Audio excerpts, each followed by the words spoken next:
சிபிஐக்கு சென்னை உயர்நீதிமன்ற கிளை ஆகஸ்ட் 20க்குள் அறிக்கையை சமர்ப்பிக்க வேண்டும் என்று உத்தரவிட்டது. இன்றைக்கு சிபிஐ அதிகாரிகள் கொடுத்ததற்கு பிறகு ஏற்கனவே நீதியரசர் கொடுத்த அறிக்கையும் சிபிஐ கொடுத்த அறிக்கையையும் பார்க்கிறது. நிறைய குளறுபடிகள், நிறைய சந்தேகங்களை நீதியரசர்களுக்கு இந்த சிபிஐ கொடுத்த அறிக்கை மோசமாக இருந்த காரணத்தால் தெளிவாக இல்லை என்று தூக்கி வீசி. இந்த வழக்கை பொறுத்தவரை நிக்கிதாவை தனியாக விசாரித்திருக்க வேண்டும். விசாரிக்கலையா அவங்க?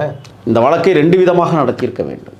ஒன்று, காவலர்கள் என்று சொல்லக்கூடிய பொறுக்கிகள் 5 பேர், மணிகண்டன், கண்ணன், பிரபு, ஆனந்து, ராஜா, இந்த 5 பொறுக்கிகளையும் தனியாக விசாரணைக்கு எடுத்துக்கொள்ளப்பட்டது. ஏன்னா நிக்கிதாவுக்கும் இந்த கொலைக்கும் தொடர்பில்லை.